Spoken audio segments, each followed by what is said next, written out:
Este domingo, buenas noches. Antes que nada, tenemos una entrevista exclusiva en el programa Cuarto Poder con el congresista de Fuerza Popular, Rolando Reate, y como ustedes saben, un testimonio. Él acudió a la Fiscalía y desató todo lo que ya conocemos respecto a Fuerza Popular y el entorno más cercano de Keiko Sofía Fujimori. Y esta noche, para hablar de varios temas políticos, hemos invitado al nuevo vocero de Fuerza Popular, nada menos que el congresista, el almirante Carlos Tubino. Buenas noches. Sí, buenas noches. ¿Cómo está, René? almirante?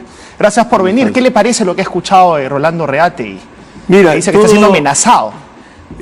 Toda la problemática alrededor de Rolando es una problemática dolorosa, una problemática que quienes lo conocemos tantos años vemos la situación a la cual se ha derivado toda esta investigación y lógicamente queremos escucharlo también porque nosotros en Fuerza Popular venimos actuando con prudencia, porque este es un caso que está siendo hoy investigado y lógicamente no queremos nosotros hacer interferencias en una investigación. Pero dice fiscal. que lo están amenazando.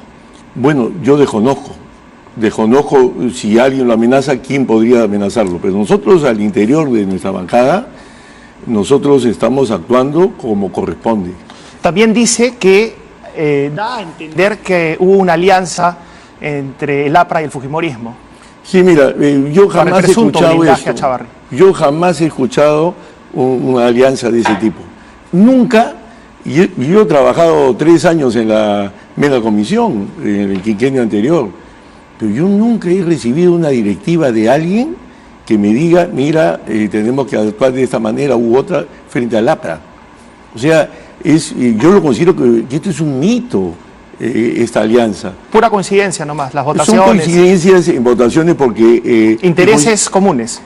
En determinados momentos coincidimos. Pero en los momentos más críticos, ¿no?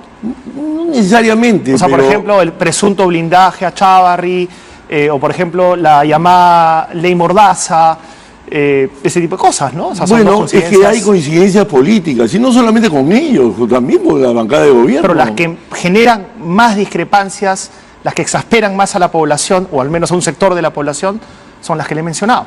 Bueno, con el APRA. Han habido coincidencias, pero yo no lo llamaría alianzas. Jamás hemos tenido una alianza con el APRA.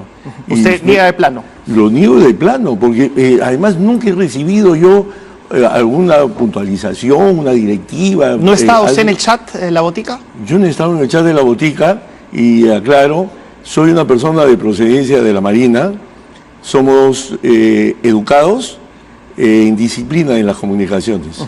Entonces, no estuve en ese chat. Yo creo que si yo hubiera conocido... ¿Lo marginaron del chat a usted? No, porque este chat estaba el CEN del partido, estaban los voceros. ¿Los preferidos de Keiko Fujimori? No los preferidos. Acá lo que hay que decir claramente era lo que estaban bajo el liderazgo de nuestro grupo político y de la bancada. Congresista, noto un cambio de actitud. Está, digamos, un poco más suave, coloquialmente hablando, no tan frontal como otras ocasiones. ¿A qué se debe? Sí, porque nosotros hemos hecho un análisis interno dentro de nuestro grupo político y sí creemos que primero no vamos a renunciar a nuestra función. Nuestra función es de fiscalización, de oposición al gobierno. Pero sí creemos que debemos ser menos confrontacionales, tenemos que buscar más consensos. ¿Pero le nace a usted o se está conteniendo? No, porque nosotros en el mundo nuevamente que he sido educado, tenemos varias facetas para actuar. Yo puedo estar hoy día con mi tropa y actúo con ellos de una manera y al mediodía estoy hablando con los oficiales y mis jefes en otra actitud totalmente diferente. ¿Y por qué cree que lo han seleccionado a usted como nuevo vocero en vez de Becerril, por ejemplo? Eso fue una votación secreta dentro de la bancada. Y la verdad que yo tengo un principio en mi vida y lo apliqué en esa oportunidad. Y ese principio es: las responsabilidades no se buscan ni se rehuyen. Se asumen. Se aceptan. Pero podría ser la última decisión antes de ir a la prisión preventiva de Ana Gerse Vega o de Pierre Fiari y de Keiko Sofía Fujimori. ¿Es posible que eso haya sido? No, esto fue en la sesión donde fui elegido fue una sesión presidida por Keiko Fujimori. Y estaban Ana Gerse Vega y Pierre Fiari. No estuvieron ahí presentes, pero lo que sí puedo decir, que es una alta responsabilidad, sé que estamos en un momento difícil, somos conscientes de ello, pero sí creemos que con unión, con liderazgo, yo quiero imprimir un liderazgo basado en valores, un liderazgo basado en el ejemplo, y yo creo que podemos salir adelante. Yo he tenido muchos desafíos en mi vida, y este es un desafío que creo que podemos salir adelante. Así es, con así es. Unidad. Con valores, pero el congresista Mamani valora sus intenciones. Mira, es una crisis que tenemos que administrar ahora, que la verdad que... ¿Cómo les ha caído el tema Mamani a mí y me ha su dolido, denuncia de tocamientos indebidos? Yo estaba trabajando en Pucallpa y estábamos full, diferentes cosas, habíamos ido a ver este problema de los niños carboneros, etcétera, entonces estaba en todo eso.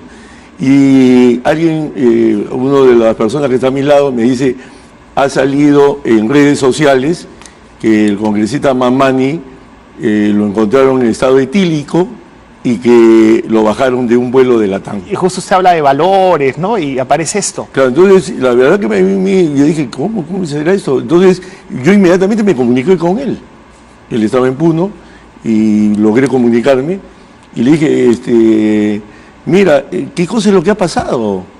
Entonces él me dijo, mira, en principio yo no tomo ni un trago, yo he dejado el vuelo, efectivamente he salido del vuelo, porque estoy con un problema, yo soy diabético, yo no tomo una cerveza, no tomo trago, y he tenido una descompensación. ¿Y usted le cree? Y basado en esa descompensación, ha sucedido que he tenido que dejar el vuelo y etcétera. Entonces, ¿No le comentó nada de la hermosa, de la jefa de cabina? No. ¿Omitió esa parte? No me comentó, yo le dije, y posteriormente también en un chat, le pedimos que para que él buscara pues, certificar lo que decía. Es decir, en el lugar donde lo han atendido, que le dé un certificado médico, etcétera, y que respondiera en las redes sociales. Y respondió. Claro, pero respondió tratando de desmentir un comunicado oficial de LATAM. No, pero él respondió, eso fue antes. O sea, él respondió lo que se hablaba de que había estado en estado etílico. ¿Usted le aconsejó eso? Nosotros, claro, conversamos en el sentido de que si él indicaba de que había un problema médico, justificara ese problema médico. Pero usted no sabía todavía la acusación de tocamientos indebidos. En absoluto. Porque pasaron como 3, 4 horas y aparece este comunicado, ¿no? Entonces, cuando aparece el comunicado, lógicamente nos preocupamos en verificar que el comunicado sea cierto. Porque tú sabes que a veces en las redes sociales te inventan una cosa, otra. Pero fue cierto. Y fue cierto. Entonces, cuando fue cierto este comunicado, yo inmediatamente, como vocero, saqué un tuit, ¿no? Un tuit en el cual indicaba que debíamos actuar inmediatamente. Pero en la Comisión de Ética. Se percibió un poco suave el tuit. Pero no, yo lo que digo es lo siguiente, o sea, los estamentos que tenemos en el Congreso para actuar en estos casos de inmediato es la Comisión de Ética. Y adicionalmente el reglamento de disciplina, que lo tengo acá, de nuestro partido político. Entonces, esas dos cosas son lo que tenemos como herramientas para actuar de inmediato. ¿Y lo volvió a llamar usted cuando se enteró de que el comunicado de LATAM era cierto? Ya no lo volví a llamar. ¿Ya no lo volvió a llamar? Ya no lo volví a llamar, ¿por qué? Porque si era lo más grave. Ya estaba evaluada la situación, se había omitido informarnos esta parte y lógicamente teníamos que actuar de acuerdo a la situación. Pero eso es una falta con ustedes mismos, no contarles la parte más grave de la denuncia, ¿no? O sea, ¿por qué no les contó? ¿Qué pasó? Yo creo que ahí... ¿No confían en ustedes? Yo la verdad que ahí lo que veo es que efectivamente es un tema que también lo tenemos que ver en el Comité de Disciplina. Porque creo y considero que hoy los peruanos le piden a los políticos dos cosas. No solamente le piden, claman hoy día. 0 corrupción y máxima transparencia. ¿Y qué significa ser transparente? No dejes dudas de tu accionar. Entonces yo creo que son cosas y no blindar, ¿no? Eso también por es muy supuesto importante. que no. No blindar. Nosotros en este caso, que es un caso muy serio y grave, nosotros tenga la garantía, la ciudadanía, nosotros no vamos a blindar. ¿Es consciente, congresista, que este caso, en el momento en el que se ha producido, al margen del debido proceso y las correspondientes investigaciones, es una oportunidad para que el Congreso de alguna forma se reivindique, porque la población va a estar muy atenta a cómo manejan el tema Mamani? Mira, yo creo que la ciudadanía debe tener la tranquilidad que en un caso como esto, donde el pueblo peruano ya desde algún tiempo atrás venimos en diferentes campañas de luchas de protección a la mujer, lógicamente que tenemos que actuar de acuerdo a ley y al sentir de todos los peruanos. ¿Qué se le viene entonces al congresista Mamani desde el punto de vista de los procesos Mira, dentro del tiene Parlamento? que enfrentar primeramente a la Comisión de Ética, tiene que enfrentar la situación disciplinaria de nuestro partido político, es decir, de nuestra bancada, y ojo que también hay otro tema que no está bajo nuestro control, que es el tema relacionado a la denuncia policial que se ha puesto. Pero para eso habría que levantarle la inmunidad. Vamos a ver las declaraciones que dio el congresista Moisés Mamani respecto a este tema. Lo invito a escucharlas.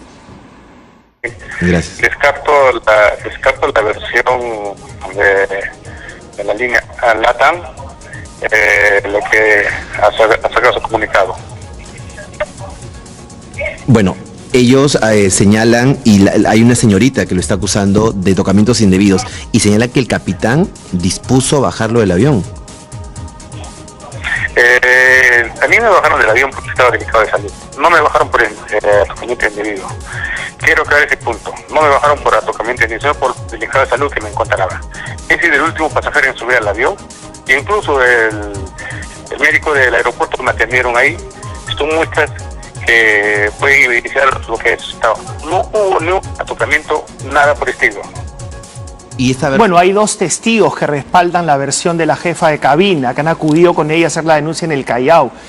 Y el congresista Mamani estaba protegido por la polémica y tan cuestionada inmunidad parlamentaria. ¿Cómo van a manejar ustedes el tema de la inmunidad parlamentaria? Sí, mira, en su caso concreto. Acá, concretamente, está esto en investigación fiscal.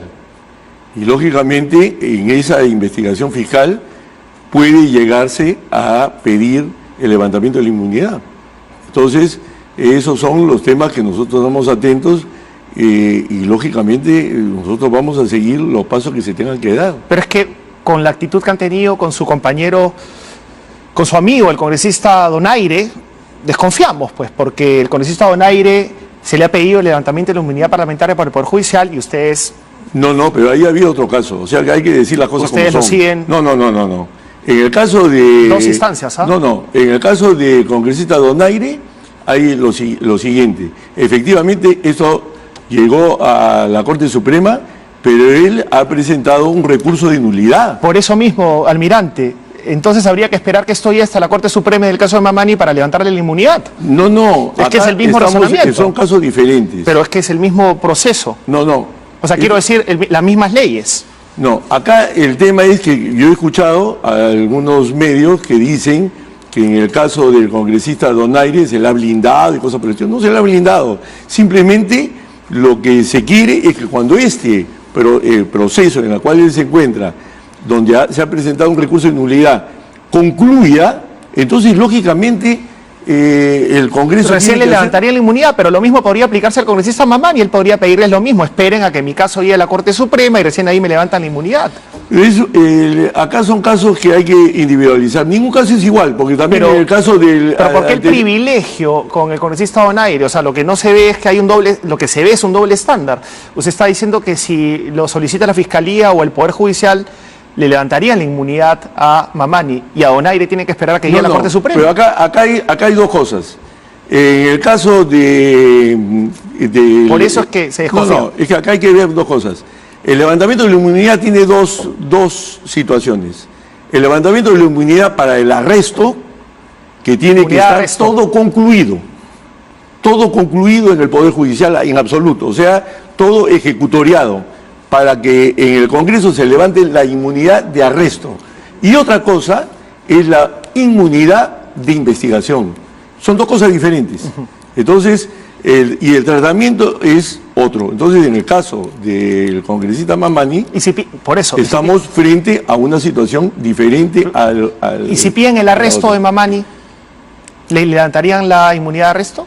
Pero, si eventualmente lo piden. Si hay inmunidad, si hay levantamiento de inmunidad de arresto, claro. Por supuesto, o sea, porque acá estamos... Lo que pasa es que en el caso de Bonaire le pidieron el levantamiento de inmunidad de arresto también. Pero en el caso de él era un tema judicializado que tenía que llegar hasta el último punto, que es que sea totalmente... ¿Y por qué no en el de Mamani también? No, es que en el caso, es que estamos hablando de inmunidad de arresto versus inmunidad de investigación. Claro, pero el Poder Judicial también ha pedido levantar la inmunidad de arresto al congresista Bonaire. Claro, le pidió, pero no está ustedes no se le han dado el proceso. Y lo mismo podría alegar Mamani entonces. No, porque en el caso de Mamani podría pedir la inmunidad, el levantamiento de la inmunidad de investigación. ¿Y también la de arresto? Bueno, es que es otra cosa. El día que lo quieran arrestar, tiene que pedir la inmunidad de arresto. Bueno, ok. Es complicado entender, pues, porque se ve, pues... Son dos cosas diferentes. Pero no, es que, bueno, la ley es la misma, ¿no? La ley es la misma. Pero eso está clarísimo en el Congreso. El tema relacionado a inmunidad para la investigación, inmunidad de arresto. Bueno, vamos a ver qué pasa. ¿Y qué implica la suspensión del congresista Mamani? La suspensión del congresista Mamani del partido... ¿Qué efectos tiene? El efecto inmediato es de que él, durante esta investigación, no tiene por qué comprometer a nuestro partido político. Y entonces, él lo que tiene que hacer es dar un paso a costado, como lo que estamos haciendo. Pero en efectos de práctica parlamentaria... No, de práctica parlamentaria ahí no hay absolutamente nada. ¿Va a poder votar? Es el tema, claro, él sí. O sea, su voto cuenta todavía. Por supuesto. Entonces en la práctica no tiene ningún efecto la suspensión, es una medida decorativa. No, perdón, es que hay que distinguir dos cosas. Hay que distinguir la medida interna dentro de nuestra bancada, que tiene un reglamento que cumplir, que nosotros tenemos que reunirnos el día lunes o el día martes máximo para, con todos los congresistas, llegar al acuerdo de formar un comité disciplinario con 4 congresistas y con ellos se realiza una investigación interna dentro de nuestra bancada, que no tiene nada que ver por eso es que suena decorativo. No tiene nada que ver con los organismos del Congreso. O sea, acá los organismos del Congreso que tienen que tomar acción es, en este caso, la Comisión de Ética. Entonces, la Comisión de Ética inicia su proceso de investigación. ¿Solo ética, congresista, o podrían levantar, podría ser plausible una acusación constitucional? Mira, una acusación constitucional en este momento sería mucho más larga, porque tú con la Comisión de Ética, la comisión concluye su investigación, si llega a algún tipo de suspensión, inmediatamente lo envía al Pleno del Congreso. Pero no lo desafueran. Pero inicialmente la Comisión de Ética te puede suspender hasta 120 días. Y el desafuero de un congresista tiene su procedimiento. ¿Y no podría ser 2 procesos simultáneos? ¿En qué sentido? O sea, tendría que haber alguien que presente una acusación. Bueno. ¿Usted no podría presentar una acusación? Mira, nosotros nos estamos, en este caso, actuando como nos corresponde. Queremos que se investigue y no queremos ni satanizar el tema, ni tampoco blindar. Pero que se hagan las cosas que se tienen que hacer. Pero está complicado, ¿no? La agenda. Es una agenda, no diría complicada, pero sí es una crisis esta. Y yo soy de las personas que trato, en el liderazgo que yo quiero imprimir en la bancada, en base al liderazgo, minimizar las posibilidades de crisis como esta. ¿Y confía usted en que después del referéndum se puede empezar a dialogar de verdad? Yo sí creo. ¿Y el tema Chávarri? Pero ¿por qué tiene que esperarse al referéndum? Por una especie de ritual, si se quiere. Yo lo que digo es lo siguiente: hoy los peruanos enfrentamos muchos problemas en nuestro país. Por ejemplo, el problema relacionado al crecimiento económico de nuestro país. Nosotros, si llegáramos a verdaderos consensos, el Perú podría crecer mucho más. Y entonces, ¿qué? Sí. El crecimiento económico del Perú, la Sí. problemática del BRAE, La anemia, etcétera, sí, es verdad, todo la eso- reconstrucción del norte, es todo verdad, eso por supuesto. vale menos que la cabeza de Chávarri. Pero eso podríamos decir lo mismo de Fuerza Popular al principio, ¿no? Con el tema confrontacional, con la actitud confrontacional. No en vano usted ha cambiado actitud. Por Sí, algo ha cambiado pero actitud. yo lo que digo es, ¿por qué condicionar un diálogo? Nosotros hemos pedido que este diálogo sea sin condiciones y la verdad lo hemos hecho con sinceridad, no creo que hay trampita acá, lo estamos haciendo de verdad.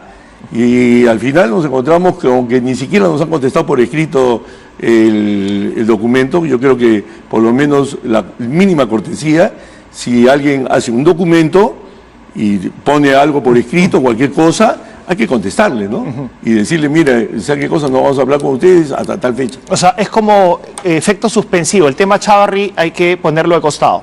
Yo lo que creo es que no tenemos que poner ese tipo de condicionamiento, porque si no, al final, yo digo, ¿y cuál es la desesperación por el señor Chávarri? Yo digo, la verdad que a mí, Sí, yo 5 también digo, denuncias, ¿pero por qué? pues, 5 denuncias, no es el fiscal de la Nación. Bueno, hay denuncias, ya se ha visto una. Pero la demoran pues en la subcomisión de acusaciones constitucionales. Mira, es que las comisiones tienen su propia autonomía. Y por ejemplo, es como alguien que en ese momento dijera, oye, el caso que se acaba de presentar como acusación constitucional del expresidente Kuczynski, hay que verlo inmediatamente. Y si no, que no sé qué, que se vea el caso Kuczynski. Por favor. O sea, ¿qué reflexión final haría usted de cara al diálogo que se necesita? Una Yo lo reflexión que final. quiero decir, y lo digo con sinceridad, y nosotros lo estamos haciendo con sinceridad, es de que tenemos que buscar consensos para lograr mejores condiciones de vida para todos los peruanos. Pero presentan un proyecto de ley para eliminar la palabra género de todas las políticas públicas. Entonces eso es generar polémica. Bueno, no es generar polémica, sino que es una reacción a que hoy día en el Perú, como todo el mundo, ya está viviendo esta ofensiva que viene del extranjero relacionada con el término género. Y entonces, ahí, ¿qué cosa es lo que vemos? Vemos lo siguiente. Siempre en el Perú, cuando hablamos de género, siempre pensamos en el hombre y en la mujer. Siempre pensamos en el sexo. Y eso nos hemos conducido así toda la vida. Pero ahora aparece esta palabrita género y nos comienzan a camuflar, porque no es transparente, el mismo ministro de Educación no es transparente. ¿Qué le camuflan? Nos camuflan lo siguiente, que cuando se habla de género ahora, se refiere a lo siguiente, que por ejemplo una persona nace con un sexo, pero su sexo puede evolucionar. Por lo tanto, ¿qué le puede camuflan? evolucionar culturalmente hacia multiplicidad de géneros. Ya, por lo tanto, ¿qué están camuflando? Entonces, lo que acá estamos camuflando ante la opinión pública es que nos hacen entender que cuando hablamos de género, hablamos de hombre y mujer. Y nosotros decimos, señor, esa palabrita que ya se utilizó en otros países para ir introduciendo todo un concepto del trato de la ideología de género, entonces la voy introduciendo inocentemente. ¿Y cuál es el ¿Cuántas te efecto das? negativo? Lo negativo es lo que hoy se ve en el mundo. O sea, ¿pero a qué le teme usted? ¿Qué Yo te está voy a- cautelando usted? Yo te voy a ¿Qué decir lo que protege? estoy cautelando.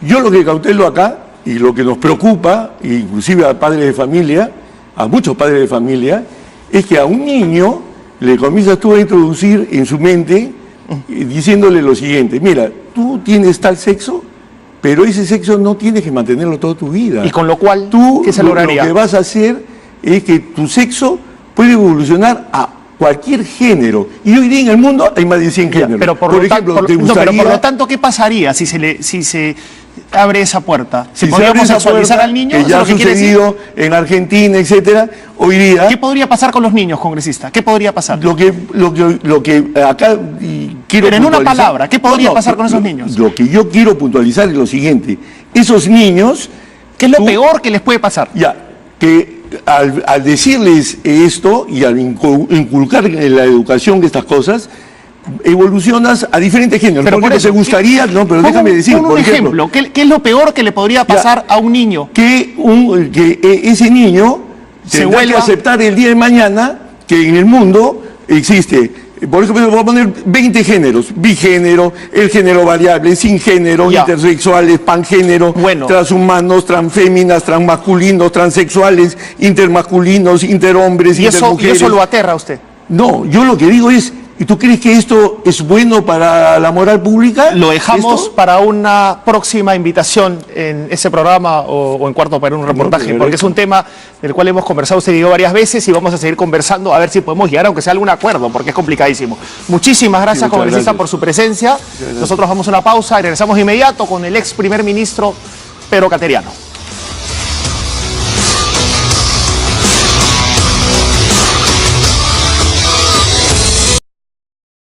Estamos con el ex primer ministro del gobierno nacionalista, Pedro Cateriano, quien ha tenido la amabilidad de visitar Contacto. Buenas noches. Buenas noches. Usted ha escrito un libro, el caso Alan García, por lo tanto... El caso García. El caso García, sí. Por lo tanto, es una de las voces más autorizadas para hablar del tema, al margen de su filiación política. Entonces, lo que le quería preguntar es que si es... No tengo filiación política, soy independiente. Bueno, de su pasado político diverso, ¿no? Por lo menos es antiaprista usted, ¿o no? Es lo que dicen mis adversarios, naturalmente. Entonces, ¿qué le parece ¿Usted coincide con mis adversarios? Si yo coincido con sus adversarios, no que se me lo dicen puedo... antiaprista. No sé, creo que no es ético responderle, ¿no? Pero a veces sí ¿Por lo qué? veo Pero como si lo está insinuando en la pregunta. ¿Le molesta que le digan No, en antiaprista? absoluto. ¿Usted cree que me va a molestar? Entonces cambiemos de tema. Yo no tengo ningún inconveniente, por el contrario. Creo que mi conducta de haberme enfrentado a Alan García y a la dictadura de Fujimori y Montesinos, creo modestamente que el tiempo me está dando la razón. A eso quería llegar. Y que no me he equivocado, y que ciertamente si me asustaran los adjetivos calificativos no estaría sentado el día de hoy acá, defendiendo principios. ¿Lo insultan mucho, bueno, señor Cateriano? En la política hay que saber recibir golpes, pero también dar golpes.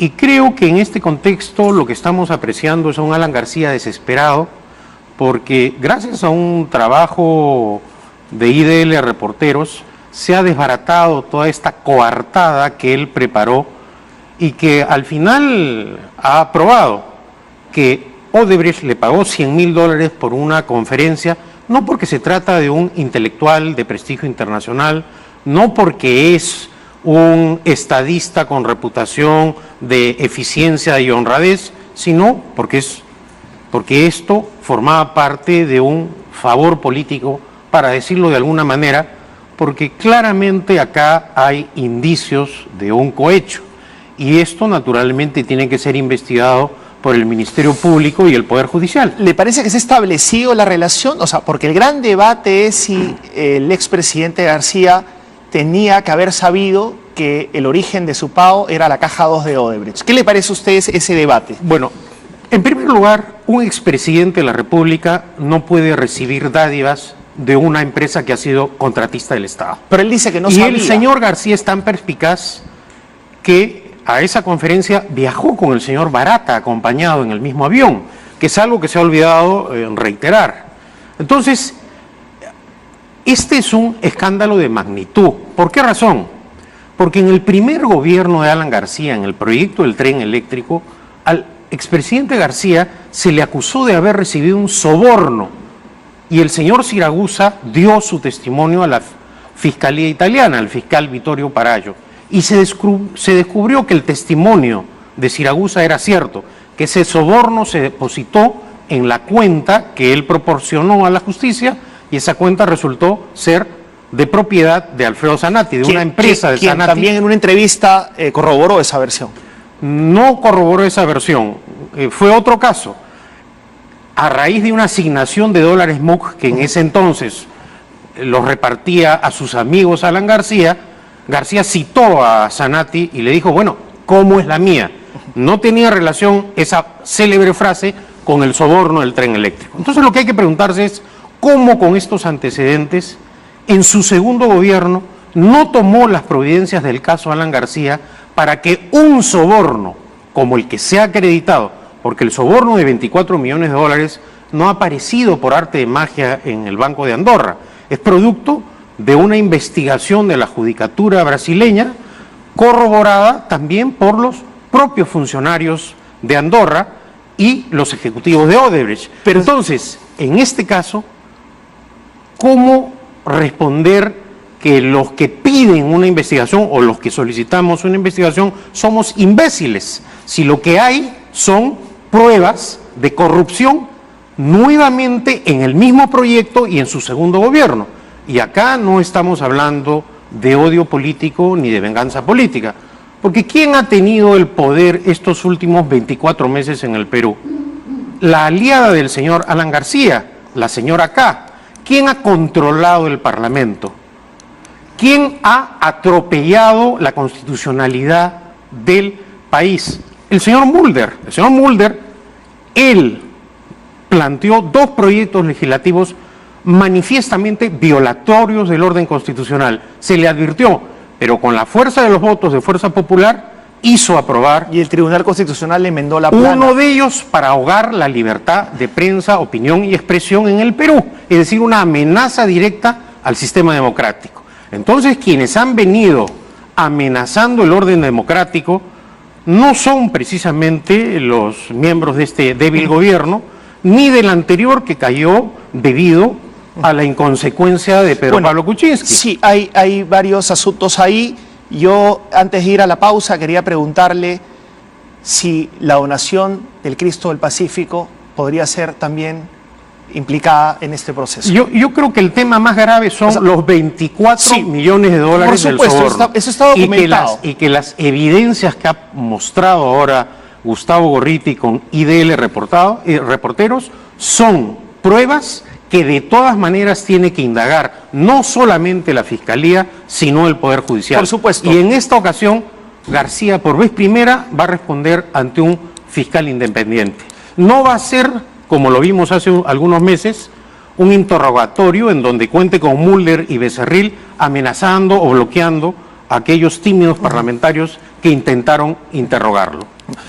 Le voy a reiterar la pregunta del Cristo del Pacífico después de la pausa. Vamos a una pausa y volvemos.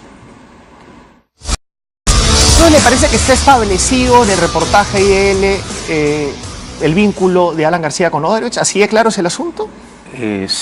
Y no lo digo yo, lo ha manifestado un abogado, no agente, como decía Alan García, que le gestionaba las conferencias, un abogado que ha manifestado también ante la justicia brasileña que a él se le utilizó para efectuar esta simulación de pago. Y ciertamente la simulación no legaliza el acto irregular, por decirlo de alguna manera en este momento. Así es, con simulación de hechos y de fechas y alteración de documentos, ¿no? Etcétera. Con lo cual, hay suficientes indicios, según usted, para probar cierta culpabilidad. Hay gente en el Perú que $100.000 le parece poco. No, es que no se habla Muy de cantidad poco, acá, ¿no? Pero acá, los $100.000 que a los apristas les parece muy poco, es una cantidad no solamente cuantiosa para cualquier ciudadano peruano y sobre todo para cualquier funcionario público que ha ejercido el cargo en cumpliendo el deber, cumpliendo con su deber, mejor dicho, es una evidencia, una prueba que sostengo, reafirmo, el Ministerio Público y el Poder Judicial deben de investigar. ¿Y deberían dictarle prisión preventiva a Alan García? Bueno, creo que por lo menos estará pensando el fiscal en solicitar esa prisión preventiva. ¿A qué tanto grito de golpe de Estado? ¿Qué cosa es lo que pretende el expresidente García? Generar un ambiente de inestabilidad política. Pero en este caso, sus palabras no tienen la fuerza de antes. Hace algunas semanas, cuando hizo este planteamiento del golpe de Estado, ciertamente fue ridiculizado. Y también cuando acusó de carcelero al presidente Vizcarra. ¿Y cree usted que está viviendo uno de los momentos judiciales más complejos de su vida, Alan García, que esto marca un antes y un después? Bueno, yo confío que en esta oportunidad tanto la Fiscalía como el Poder Judicial cumplirán con una misión que anteriormente jueces y fiscales peruanos se negaron a cumplir. No hay que olvidar que casos en donde ha intervenido directamente el expresidente García siempre han habido sobornos.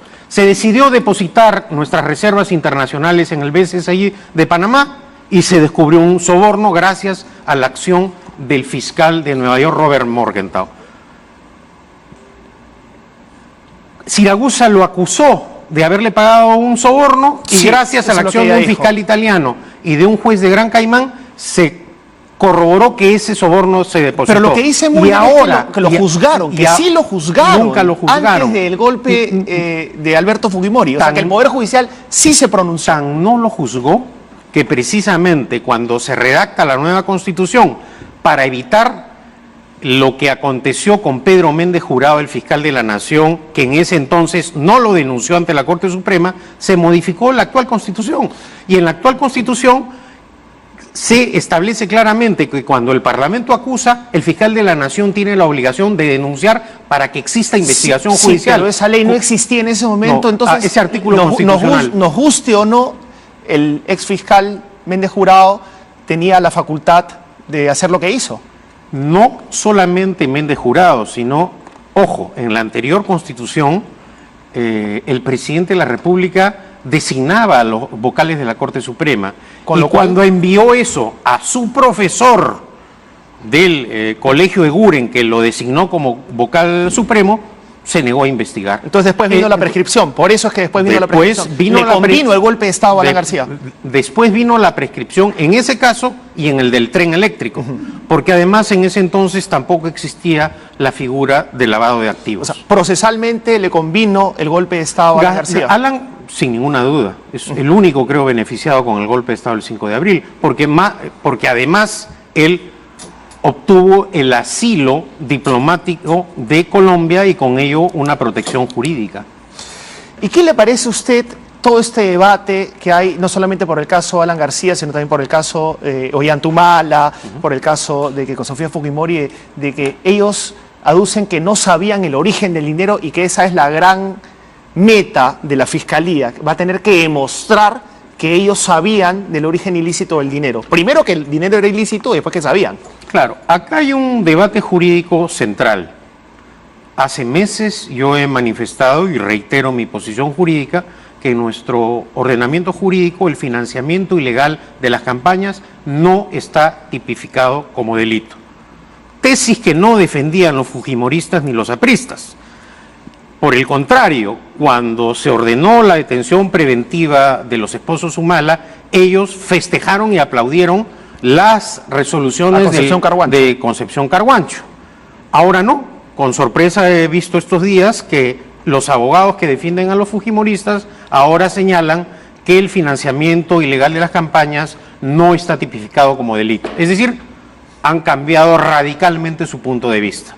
Lo que tendrá que acreditar la justicia es, efectivamente, si en alguno de los casos de los aportes se configura el lavado de activos.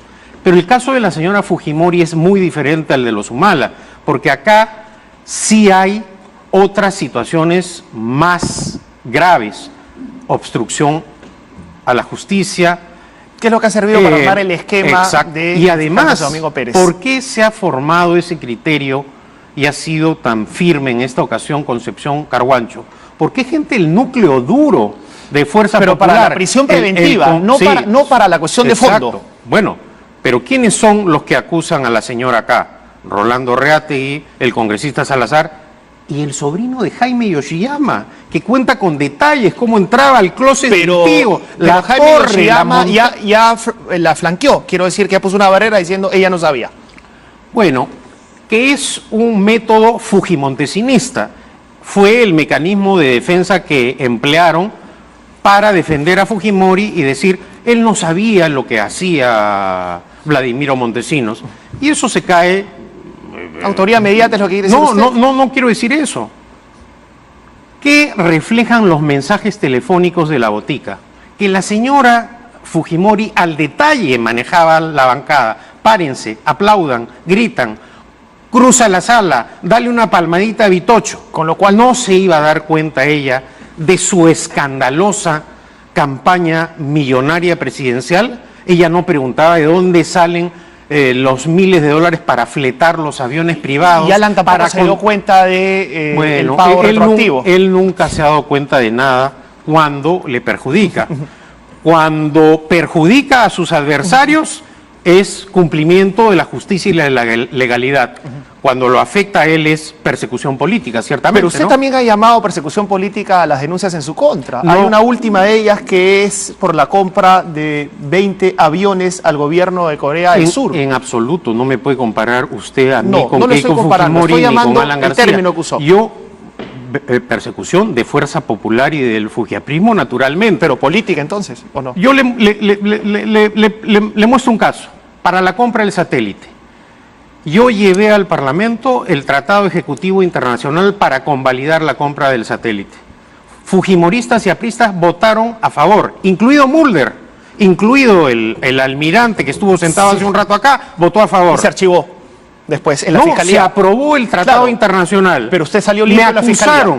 Me acusaron. Luego esto fue a la fiscalía y ha sido archivado. Confío que este caso de los aviones coreanos también será archivado, como ha sido archivado en 2 instancias la acusación por la compra de los aviones Spartan a Italia, como ha sido archivada la denuncia del audio, como ha sido archivada la denuncia de los ascensos militares. Pero deja que se investigue. Yo dejo que investiguen, no utilizo acciones de amparo, no tengo grupos parlamentarios que me defiendan, no tengo el poder económico que tienen ni la señora acá ni Alan García, y estoy acá tranquilo.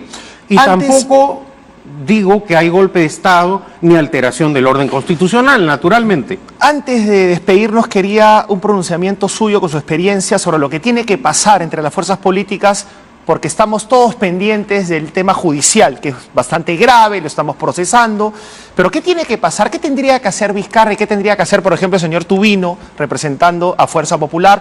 ¿Cuál es su esperanza o no hay esperanza? Bueno, a ver, yo en Fuerza Popular no tengo ninguna esperanza, naturalmente, y mucho menos en un congresista como el señor Tubino, que en público dice que apoya a los miembros de las Fuerzas Armadas, pero por consigna política obedece a la señora acá y ordena sus acusaciones injustas. Porque acá, mire, bueno, a mí no me afecta. Pero más allá entonces del no creo Tubino, en la palabra del señor Tubino. Ya. Usted ha mencionado al señor Tubino, Ya, pero yo le Fuerza respondo, Popular, algún representante, ¿qué Popular- tendría que pasar entre las fuerzas políticas? Lo que tendría que pasar, por el bien del país. Lo que tendría que pasar es que respeten la legalidad, el orden constitucional, y es algo difícil que cumplan los fujiapristas.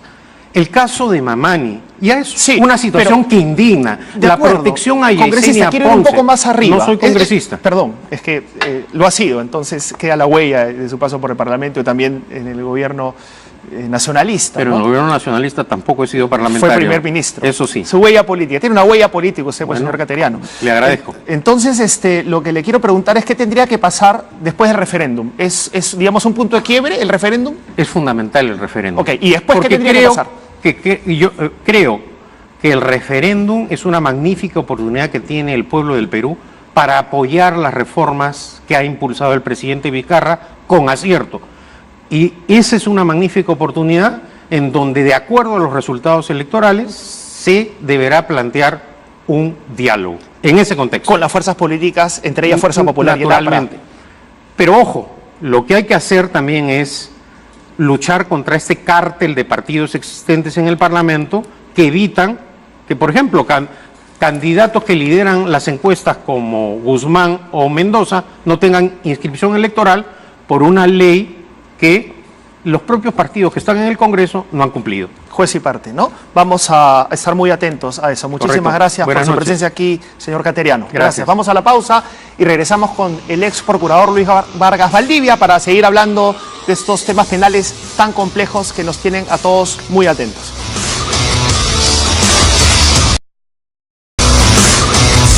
Aquí estamos con el ex procurador Luis Vargas Valdivia, quien nos va a aclarar, nos va a dar otro punto de vista, uno más, sobre todo lo que está pasando con las fuerzas políticas que están siendo involucradas en temas judiciales penales, como el más reciente, el tema de Alan García. Hemos escuchado al señor Cateriano, hemos escuchado a varios abogados, pero queremos escuchar su punto de vista. El señor Alan García tenía que haber sabido que el dinero con el que le pagaron la conferencia de $100.000 provenía de la caja 2 de Odebrecht. Mira, a ver, para cada delito de lavado de activos lo que se requiere es que el imputado, el sujeto activo, ¿no es cierto?, reciba en primer lugar dineros o activos procedentes de un acto delictivo. Y que lo sepa o no.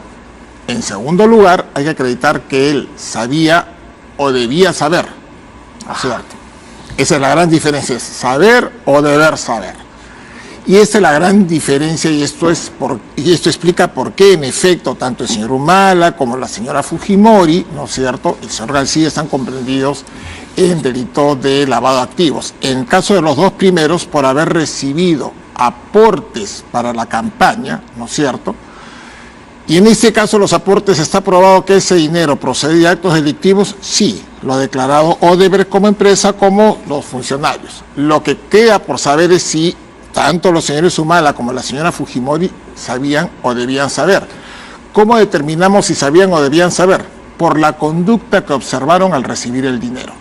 ¿Recibieron el dinero de manera transparente a través de transferencias económicas? No. ¿Lo recibieron en efectivo? ¿Dieron cuenta al partido? No. ¿Ingresaron en las cuentas? No. ¿Dieron cuenta? O sea, ¿actuaron de manera transparente? No. Y no es solo una falta administrativa. No, no es solo una falta administrativa, porque esto lo que permite establecer esta conducta irregular e ilícita en el manejo de estos fondos, lo que permite concluir es que sospechaban válidamente del origen ilícito de los mismos. Por lo tanto, debían de saberlo, debían de haberlo sabido. Debían de haberlo sabido.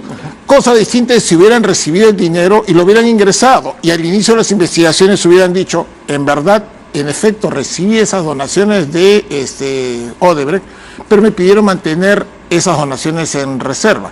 Yo lo cumplí, pero lo declaro abiertamente y aquí está. ¿No se trata solo de un error de estrategia? No. No es solo un error de estrategia, es algo más. Es, a ver, para empezar, no decir la verdad. En segundo lugar, tratar de ocultar una conducta irregular. Ellos recibieron indebidamente el dinero, lo manejaron indebidamente, dispusieron de él indebidamente. Luego, ¿no es cierto?, cuando son descubiertos, siguen con una conducta tratando de encubrir y ocultar esa conducta, mintiendo y faltando la verdad. Entonces, no solo es un acto, es una conducta procesal después de iniciar el proceso, es una conducta, ¿no es cierto?, en el camino de la comisión del acto delictivo. ¿Eso quiere decir que son culpables? No necesariamente. Pero eso quiere decir de que sí ameritan ser procesados, por supuesto, incluyendo que sí. Prisiones preventivas. Y el tema de las prisiones preventivas, con usted lo ha conversado en reiteradas oportunidades, yo soy un firme creyente que las medidas de prisión preventiva es una medida excepcional que debe ser tomada en casos extremos. Yo me opuse y protesté por la medida de prisión preventiva de los señores Humala. El caso de la señora Fujimori es mucho más complicado que el de los señores Humala, ¿no?, por la conducta que ella ha ido demostrando junto con sus congresistas y las demás personas vinculadas a ellas de entorpecimiento de la actividad probatoria. Dos preguntas que hasta ahora, sobre todo la primera, no me la han podido responder otros expertos. ¿Qué pasa si es que de alguna forma se demuestra que el dinero que han pretendido ocultar, pitufiar, etcétera, no era de la Caja 2? O sea, ¿Qué pasa si se demuestra que no era de la Caja 2? Si se demuestra que el dinero no era de procedencia ilícita, no hay delito. ¿Y las conductas posteriores? Las conductas posteriores serán configurativas de otros delitos. A eso voy. Fe pública, delitos de falsedad, todo eso. Pero para que haya lavado de activos, lo primero que hay que determinar es que los activos proceden de un delito. Por supuesto, pero por eso si en este caso se determina que no proceden de la Caja 2, que tienen procedencia ilícita, o sea, ojo. Yoshiyama presenta, digamos, documentos que acreditan que fueron otros empresarios que le dieron la plata. Imaginemos, si esto es así, en ese caso no habría lavado de activos. ¿Por qué? Porque no se ha acreditado lo que se conoce como delito fuente. Claro, pero usted mismo ha dicho que hay otros delitos posteriores. Por lo tanto, ¿qué pasaría con esos delitos posteriores? Esos delitos lo que daría es lugar precisamente al procesamiento de los mismos. ¿Por qué? Porque si el dinero ingresó lícitamente, volvamos al ejemplo que pusimos hace un momento. Ellos declaran que en efecto recibieron el dinero de Barata, no sabían que era ilícito, pero aceptaron su pedido. Y ahí hicieron esta modalidad del pitufeo. ¿Esta modalidad del pitufeo implica una conducta fraudulenta? Sí. ¿Es conductas de delitos penales? Sí. ¿Cada pitufeo es un acto delictivo? Sí. En nuestro sistema, desde el año 2004, las penas se suman. No son faltas administrativas nada No más. son faltas administrativas, o sea, son faltas administrativas, pero también son delitos. ¿Por qué? Porque son personas que están cometiendo delito contra la fe pública, son personas que están cometiendo actos fraudulentos, se presentan como titulares de un dinero que no es suyo. Vamos a hablar después. Que no son de ellos. Vamos a hablar después de la prognosis de la pausa. Vamos a una pausa y regresamos rápidamente con el procurador Luis Vargas Valdivia para hablar acerca de qué pasaría si es que eventualmente el dinero no procede de la Caja 2.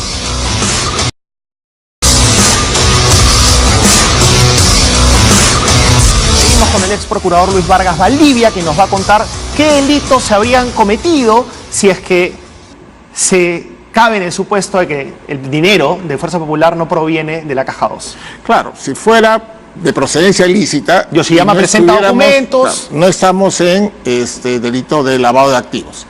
¿Habría otros delitos? Sí. ¿Habría infracción administrativa? También, por supuesto, pero habría sobre todo los delitos. Para empezar, el delito contra la fe pública. ¿Por qué? Porque tienes a personas que se han presentado ante la autoridad, ¿no es cierto?, como titulares de una donación cuando ellos no lo son. Uno. Dos, hicieron una falsa declaración de procedimiento administrativo. O sea, ahí tenemos delitos contra la fe pública, delito de falsa declaración de procedimiento administrativo. ¿Podríamos tener incluso hasta organización delictiva? Sí, claro que sí. ¿Por qué? Porque hemos organizado a un grupo de gente para cometer estos delitos. O sea, no se salvan ni por ahí. No se salvan solo de lavado de activos, pero no se salvan porque la conducta es delictiva. ¿Implicaría cárcel también? También, por supuesto. Nuevamente, ¿por qué? Porque desde el año 2004 los delitos se suman, las penas se suman hasta el doble. No de es la más pena alta, las prevista penas se más suman. grave. Okay. Claro, estamos hablando que en estos casos individualmente son delitos que podrían llegar hasta 6 años de privación de libertad, pero como van sumando pueden llegar hasta los 12 años de privación de libertad. O sea, es una situación complicadísima. Es una situación complicada. Al margen del origen del dinero. O sea, ya no pasa, según lo que usted está diciendo, por lavado de activos. Exacto. Lo que pasa es que en lavado de activos la pena va a 15 o a 20 años, ¿no es cierto? En esta clase de delitos van hasta 4 o 6 años. Y claro, es que es un detalle, un ángulo que no se había tocado, ¿no? Es que es cierto, o sea, hay conducta delictiva, sí hay. Si no hay lavado de activos, hay otros delitos. Mucha gente, si he leído a algunos colegas y amigos decir que, bueno, es que estos son delitos menores. No son delitos menores, porque son delitos cometidos, nuevamente, en concurso real. Son varios delitos cometidos en el tiempo y son delitos cometidos además bajo una organización delictiva, por lo que se podría aplicar también en ese caso la figura de organización delictiva también. Organización criminal. Organización criminal, y va sumando penas, con lo que tienes que podría llegar a penas de hasta más de 12 años. Sí, por supuesto que sí. Bien interesante lo que está diciendo, porque es un ángulo que no se había abordado, porque el debate se centra en el origen del dinero, o sea, en el delito de lavado de activos, pero con los delitos que usted ha mencionado, que se habrían cometido después, estamos hablando de otro partido, ya, ¿no? De otros partidos. Muchísimas gracias, ex procurador Luis Vargas Valdivia, por su presencia en Contacto. Con nosotros fue todo y no se pierdan la entrevista al congresista Rolando Reategui el domingo en Cuarto Poder.